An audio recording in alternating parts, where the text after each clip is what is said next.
ocasión en que el bonus track viene primero. Yo, menos mal que no me toca hablar en 3 minutos. De todas maneras voy a tratar de que no se alargue mucho, así los chicos pueden presentar su trabajo. Y yo también vengo a hablar de trabajo, pero vengo a hablar de un trabajo que a veces no se tiene en cuenta como tal, que se considera que no es trabajo, que no es nada, es, qué sé yo. Nosotros cuando hablamos de trabajo, en general usamos la palabra trabajo como sinónimo de la palabra empleo. ¿De qué trabajás? Y si una mujer, que en su mayoría son mujeres, no tiene un empleo porque está en su casa haciendo tareas de cuidado, la respuesta en general es no trabaja, ¿no? Yo no trabajo, mi mamá no trabaja. En mi generación, donde las mamás solían quedarse en la casa, en el colegio, todos decíamos, mi mamá no trabaja. Era la respuesta. Así que vamos a hablar un poquito de esto y vamos a hablar un poquito desde nuestra perspectiva, desde la perspectiva de personas que trabajamos en ciencia y tecnología. ¿Tiene esto algo que ver con lo que nosotros hacemos, que sí es empleo, que sí llamamos trabajo? ¿Cómo interactúan estas dos historias de la vida de algunas personas? Así que primero vamos a revolver un poquito en la historia, vamos a mirar qué es lo que pasa con ese trabajo de cuidado o con el trabajo en sí a lo largo de la historia. Vamos a hablar un poquito de qué es lo que pasa hoy con las actividades que desarrollan los seres humanos para vivir. ¿Hay un problema? A ver si lo podemos plantear y qué es lo que pasa con ese problema, cómo lo encaramos de acá a futuro.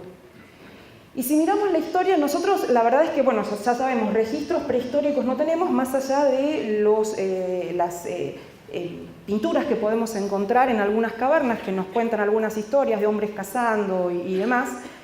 Pero sí tenemos algunas culturas que sobreviven hoy en día que tienen un comportamiento similar al que tenía el ser humano en la prehistoria, como por ejemplo los cazadores recolectores del desierto en África. Lo que vemos en esas sociedades es que la organización del trabajo está dividida en tareas que son diferentes, pero que tienen un impacto significativo en la supervivencia del grupo, casi diríamos por igual. No hay diferencia entre las tareas que hacen los que cazan, que son los hombres, los que salen a buscar comida, y las tareas que hacen las que se quedan y que recolectan comida y en algunos casos, si pueden, la siembran, que en general son las mujeres. Y esto de la economía productiva en un entorno de grupo familiar, primero de clan, después de familia, se mantuvo relativamente constante a lo largo de la historia. En la historia, la unidad productiva, nosotros eso ni lo pensamos, pero la unidad productiva era la familia. Cuando leemos una novela histórica y en esa novela histórica aparece un herrero, ese herrero tenía una herrería, pero tenía una unidad productiva alrededor que, por ejemplo, generaba alimento para que ese herrero pudiera comer y pudiera tener fuerza para trabajar en la herrería. Y no había una distinción genuina entre lo que se hacía para preservar alimento, para hacer cerveza, para hacer queso, para hacer ropa. Las personas en la unidad productiva de la familia hacían la ropa. Lo de ir a comprar la ropa es relativamente reciente en la historia de la humanidad. Y no había una distinción entre lo que se producía. Se producía para la supervivencia de la familia y se producía para la supervivencia de la unidad económica que estaba por arriba, que era algún rico, algún propietario, alguien que estaba por ahí arriba y que se beneficiaba también del trabajo de esa unidad productiva. Ahora, esto cambia radicalmente con la revolución industrial. En la revolución industrial se empieza a separar esa cosa doméstica, lo que yo hago adentro de mi casa, de lo que hago para vivir, que lo hago afuera y por eso me pagan. Y quiero traer a colación dos fechas interesantes, porque en la revolución industrial las mujeres también salieron de la casa a producir afuera, salieron a trabajar en las fábricas textiles principalmente y en otras actividades también. Dos fechas interesantes: 1840, la creación de los primeros nidos o guarderías en las fábricas en Alemania y en Francia, y 1881, una fecha interesante en la que se hace el primer censo en Alemania, en la que se separa la actividad productiva del mundo doméstico y la que se hace afuera y por la que nos pagan. Antes de ese censo de 1881, la actividad económica, el nivel de actividad económica, la tasa de actividad económica de hombres y mujeres en Alemania era equivalente del 90 y pico %. En ese censo en el que se separan estas esferas de producción, la actividad económica de las mujeres cae al 42%. Y no cae porque las mujeres dejaron de hacer cosas, cae simplemente porque le empezamos a llamar producción a otra cosa distinta de lo que le llamábamos hasta ese momento. Llegamos así al siglo XX con sus sucesivas olas de movimiento feminista, con distintas reivindicaciones y en particular al feminismo del final del siglo XX, donde se planteaban situaciones. Hablemos primero del principio del siglo XX. En el principio del siglo XX se dieron los movimientos sindicales en el mundo del trabajo. Cuando se salió masivamente a trabajar en estas fábricas, las mujeres estaban presentes en el mundo del trabajo, pero cuando uno mira la historia de los movimientos sindicales, la presencia de las mujeres existía, no era que no estaban. De hecho, el 8 de marzo, por ejemplo, se conmemora un evento que tiene que ver con la actividad sindical de las mujeres, pero no estaban presentes en la misma proporción que los varones. Cabría preguntarse por qué. Y si seguimos avanzando, en el siglo XX empieza esta escisión de lo privado y lo público, de lo productivo y lo reproductivo, se empieza a afianzar al punto tal que el feminismo de final del siglo XX plantea a la reproducción como una carga sobre las mujeres, como algo que las somete, como algo que las pone en una situación de significativa desventaja. Y así, con este mapa, con este entendimiento, llegamos a los inicios del siglo XXI. ¿Qué es lo que pasa hoy en día? Vamos a hablar de qué es lo que pasa en el ambiente que nosotros conocemos, que es el ambiente académico y el ambiente de ciencia y tecnología. Si tomamos los datos de la Secretaría de Políticas Universitarias, la información, esta es información del 2013 al 2014, está disponible online. Lo que vemos es que en la matrícula universitaria hay un 57% de mujeres, mientras que en los graduados universitarios el porcentaje de mujeres asciende al 61%. Si ahora empezamos a avanzar en la escala académica y vamos viendo qué pasa a medida que pasamos de graduado, entramos a trabajar en la academia y empezamos a ver qué es lo que pasa a medida que subimos en el escalafón académico, lo que vemos es que la distribución de docentes es relativamente pareja, más o menos mitad y mitad. Cuando empezamos a subir en autoridades, ya jefes de departamento, ya con otro nivel de responsabilidad, vemos que el porcentaje empieza a cambiar. Y cuando llegamos al porcentaje de rectores, vemos que el porcentaje de rectores es significativamente más bajo y no tiene nada que ver con el porcentaje de distribución de los egresados. Y ustedes me dirán, bueno, pero eso tiene que ver con que las mujeres hace menos tiempo que se están graduando de la universidad. No necesariamente. Si miramos la distribución de datos de porcentaje de la matrícula femenina en la universidad, vemos que más o menos saturó entre la década del 80 y del 90. Yo soy de la década del 80 y del 90, universitaria de la década del 80 y del 90 y tengo 51 años. Y estaría en condiciones de tener ya un puesto de responsabilidad. O sea que si saturó más o menos al 50%, cuando ascendemos en la escala académica vemos que no refleja la disponibilidad de mujeres el número de autoridades presentes. ¿Qué pasa en otros ámbitos de la ciencia y la tecnología? ¿Qué pasa en el CONICET, por ejemplo? En el CONICET tenemos esta típica tijera. Esta representación es de la gente de la Red Argentina de Género, Ciencia y Tecnología. Fue presentada en 2015 y corresponde al periodo entre el 98 y el 2013 y nos muestra la distribución de investigadores en función de la categoría asistente, adjunto, independiente, principal y superior, y el azul corresponde a los hombres y el rojo corresponde a las mujeres. Y vemos que las mujeres eran mayoría en las categorías más bajas y que rápidamente el porcentaje de hombres aumentaba hasta llegar al de investigador superior, que era significativamente más alto. ¿Esto cambió? Sí, cambió. Y si vemos lo que pasa hoy, tomando los datos de la base de datos del CONICET, que se puede encontrar online, vemos que mejoró la situación, pero la tijera todavía existe. Y en las categorías superiores todavía hay una diferencia significativa en la proporción de varones y de mujeres. ¿Esto nos pasa solamente a nosotros? No.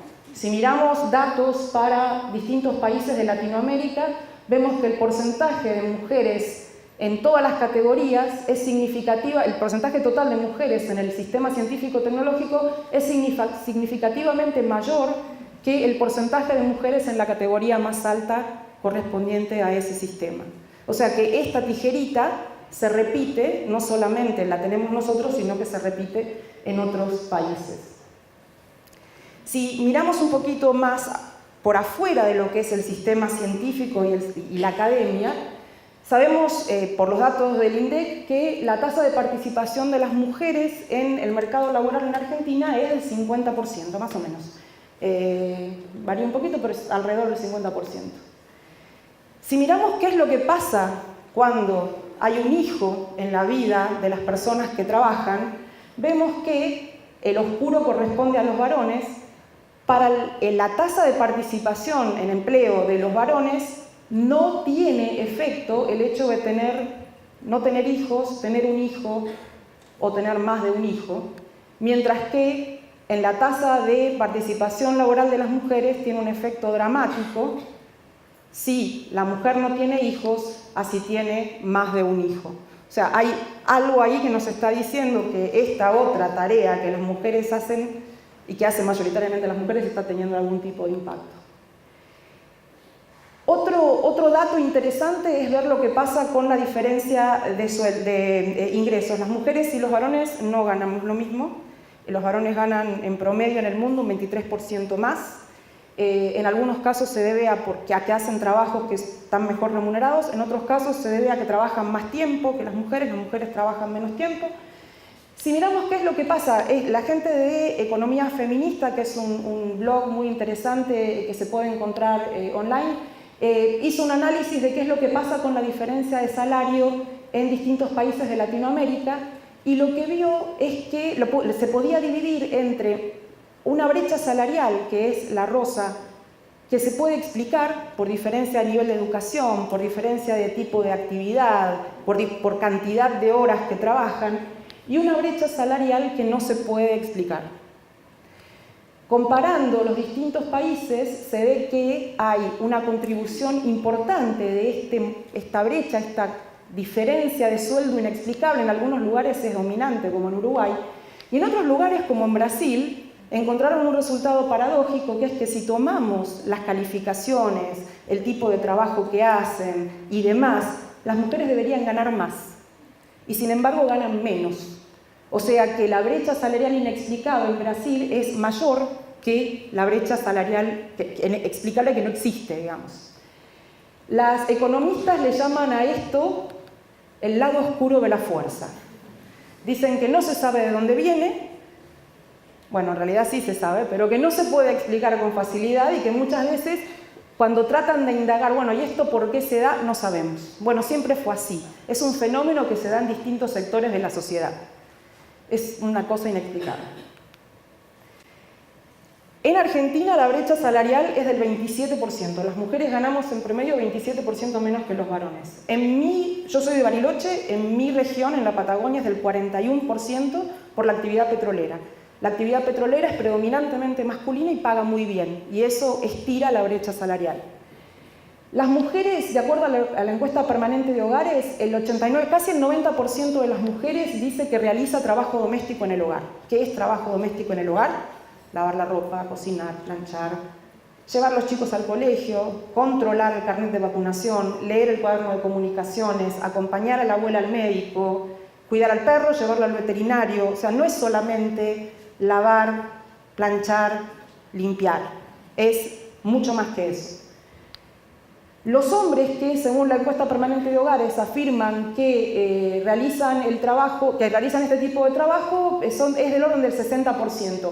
Pero las mujeres invierten el doble de tiempo en ese tipo de trabajo que el que invierten los varones.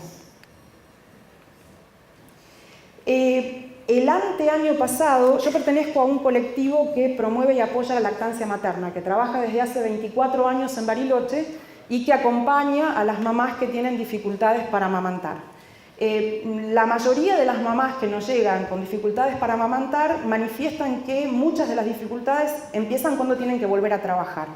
Entonces, como ese tema de la vuelta al trabajo circulaba y circulaba y circulaba en el entorno en el que nosotras trabajamos, decidimos hacer una encuesta preguntándole a las mujeres, no solamente a las que estaban amamantando, sino a las que ya habían dejado de amamantar, cómo vivían la experiencia de criar y trabajar.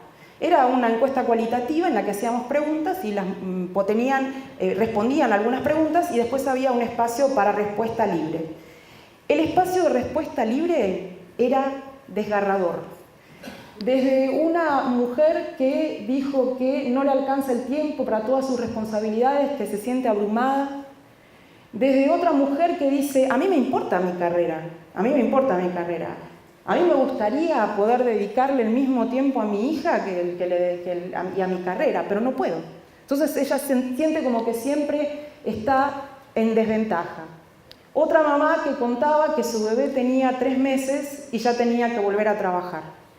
Y como esto, un montón de testimonios de mujeres que la palabra que usaban era me siento abrumada, no me alcanza el día, quisiera tener un día de 48 horas, me voy a dormir y antes de irme a dormir me voy pensando ya en todo lo que tengo que hacer al día siguiente. Esa era una constante en las respuestas de las madres.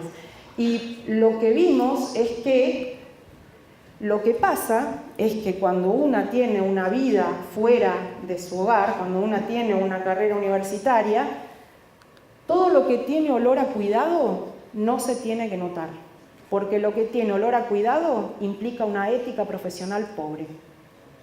Es así. Si se nota que vos cuidás y no sos tan buena profesional, no estás tan comprometida con tu trabajo, no estás tan involucrada. Así que nosotros, que tenemos que hacer estos malabarismos entre los dos mundos, tenemos que hacer lo imposible para que eso no se note. ¿Cómo no se van a sentir abrumadas las mujeres? ¿Cómo no van a decir que no les alcanza el día? Hay una herramienta que se usa para medir el trabajo doméstico no remunerado, que son las encuestas de uso del tiempo, que se distribuyen entre distintas personas y se le pide que marquen todas las cosas que hacen y cuánto tiempo le dedican, incluyendo cuando hacen cosas simultáneas. En la mayoría de los casos a las mujeres les da más de 24 horas por día, porque en muchos casos se está haciendo más de una cosa por vez. Entonces, tenemos una situación en la que tenemos un conjunto de actividades que son indispensables para la supervivencia de la sociedad, porque convengamos que si yo no puedo hacer eso que tengo que hacer, tengo que pagar para que alguien lo haga, pero alguien lo tiene que hacer. Si yo no puedo dar la teta, tengo que comprar leche para darle al bebé. Si no lo puedo cuidar, tengo que pagarle a una niñera o tengo que llevarlo a un jardín. Siempre hay un reemplazo. Si no puedo acompañar a mi mamá al médico, voy a tener que o pagarle a alguien que la cuide y la lleve al médico, o algún otro familiar va a tener que sacrificar tiempo para llevarla. El trabajo reproductivo, entonces, cuesta. Si lo tengo que reemplazar, pero si lo hago yo, no vale nada. Nada. Nadie lo tiene en cuenta, nadie lo cuenta. No hay un número de la economía que tenga en cuenta este trabajo reproductivo. Es absolutamente invisible.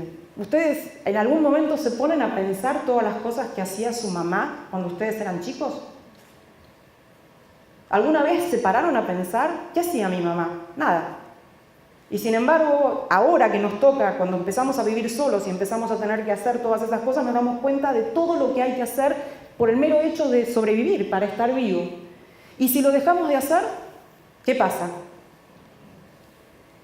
El trabajo reproductivo, el tener que invertir tiempo en el trabajo reproductivo, implica una desventaja económica. Es tiempo que una persona no está invirtiendo en un trabajo que le genera un ingreso. Y esto, ahora lo vamos a volver a ver, es particularmente cierto para las mujeres. La otra cosa es el imaginario, ¿no? Nosotros estamos muy acostumbrados al tema simbólico. Yo busqué, les juro que lo busqué esta imagen con un varón. La busqué, no la encontré. No existe. Porque en el imaginario colectivo esto es una mujer. En el imaginario colectivo, el Día de la Madre regalamos lavarropas. En el imaginario colectivo, La mamá quiere el último lavarropas automático, quiere la batidora. Eso es lo que el imaginario dice, ese es trabajo de mamá. Para el Día del Padre, ¿qué electrodomésticos nos venden? Afeitadoras, una cava para el vino, y no sé, algún equipo de música. Pero el Día de la Madre nos inundan, nos bombardean con avisos de electrodomésticos. La realidad es que hoy el mundo del empleo no tiene forma de mujer. No lo tiene. Y todas las mujeres que trabajamos afuera de casa lo hacemos a un costo personal muy alto. Porque ese trabajo que hay que hacer, hay que hacerlo. Vos no le podés decir a tu hijo, hoy no te voy a hacer la comida porque estoy recansada, porque la reunión de directorio fue un asco y la verdad que me enojé y mira, hoy no comas. No podés hacer eso. Y no podés dejar de revisar el cuaderno para ver si al día siguiente tenés que mandar a tu hijo con un mapa geopolítico de Bangladesh a la escuela. Lo tenés que mirar, no te queda opción. Así que hoy por hoy llegamos al siglo XXI todavía en una situación en que el trabajo reproductivo es mayormente hecho por las mujeres. Recuerden que los varones han mejorado y hacen un montón de cosas, pero todavía, de acuerdo a la encuesta permanente de hogares, en Argentina las mujeres invertimos el doble de tiempo en trabajo doméstico remunerado. Así que podemos decir que el mundo del empleo no tiene forma de mujer. ¿Cómo empieza la historia? La historia empieza desde mucho antes de que nosotros naciéramos, ¿no? Hace siglos y siglos venimos arrastrando, pero hoy en día la historia quizás empiece acá, ¿no? Cuando vamos a la juguetería y tenemos todo rosa y violeta y jueguito de mamá. ¿Los varones juegan a ser papá? ¿Alguno de los varones que está acá jugaba a ser papá cuando era chiquito? ¿Jugaba con muñecas? Yo una vez fui a buscar a mi hijo al jardín y la maestra me dijo, no te preocupes, estaba jugando en el rincón de la casita, pero yo lo saqué. Y me lo dijo como algo bueno, los chicos aprenden jugando. Si nosotras aprendemos con una palita y una escoba, y los varones aprenden con una capa de superhéroe, ¿cómo podemos esperar que el día de mañana se espere algo diferente de nosotros? Claramente, lo que hacemos es reproducir lo que aprendimos jugando cuando éramos niños. Las cosas van cambiando, hay mucho de iniciativa personal y voy a volver sobre este tema, pero me quiero detener en dos movimientos. Yo tuve oportunidad de dar una charla TEDx sobre este tema en el 2015 y mi planteo era, ¿qué pasa, señoras, si hacemos una huelga de cuidado? No cuidamos, listo. ¿Qué hacer? ¿Qué pasa? Y yo no sabía en ese momento que ya se había hecho. En 1975, en Islandia, las mujeres dejaron su trabajo, empleo, pago, y también dejaron el cuidado. Fue un pandemonio. El día anterior, las jugueterías y las librerías, papelerías, se vieron inundadas de varones comprando crayones, papeles, juguetes, ladrillitos para armar, porque el día siguiente se iban a tener que ocupar de los chicos. Las mujeres se congregaron todas, casi el 90% de las mujeres de Islandia participó de esta huelga, no son muchas, ¿no? Así que es más fácil, y se juntaron y ¿qué lograron? Lograron que se sancionaran algunas leyes que las favorecían, que equilibraban un poco la balanza. A los pocos años, Islandia tuvo su primer ministro mujer, pero esto no quiere decir que el problema se resolvió, porque si bien Islandia hoy en día está primero en el ranking de los mejores lugares para ser mujer en el mundo, el año pasado, o el anteaño, no, el año pasado, las mujeres se retiraron del trabajo a las 2:19 de la tarde, porque ese es el tiempo que tendrían que trabajar si ganaran lo mismo por hora que los varones. O sea que todavía, después de 40 años de este movimiento, hay situaciones en Islandia que no terminan de ser de igualdad completa. Otro movimiento muy interesante es el movimiento Ni Una Menos. Yo no sé cuál es la experiencia que tienen ustedes, pero la experiencia que tenemos nosotros es que hubo un quiebre en el antes, un antes y después del 3, contando como día el 3 de junio de 2015. Hubo una visibilización del tema de la violencia hacia las mujeres y lo más interesante de todo esto es que la gente de Ni Una Menos no se quedó solamente con el tema de la violencia física y los feminicidios, que son la punta del iceberg de un espectro mayor de violencia, sino que el año pasado encararon una encuesta que llamaron Argentina cuenta la violencia machista. Era una encuesta en la que una podía entrar, tenía muchísimas preguntas, era una encuesta muy larga, era una encuesta muy dura, porque había cosas que cuando las respondías te dabas cuenta de que vos te creías inmune a la violencia y había situaciones que habías vivido que eran violentas. Así que fue una experiencia dura responder esta encuesta, y lo que quiero, rescatando la temática de esta charla, es que miremos el número de violencia económica en la pareja. El 47% de las mujeres que respondieron a esta encuesta dijeron haber sufrido algún tipo de violencia económica en la pareja. O sea, algún tipo de situación en la que quisieron acceder a algún bien, a alguna propiedad, a algo, y no pudieron por no tener los medios, por ejemplo.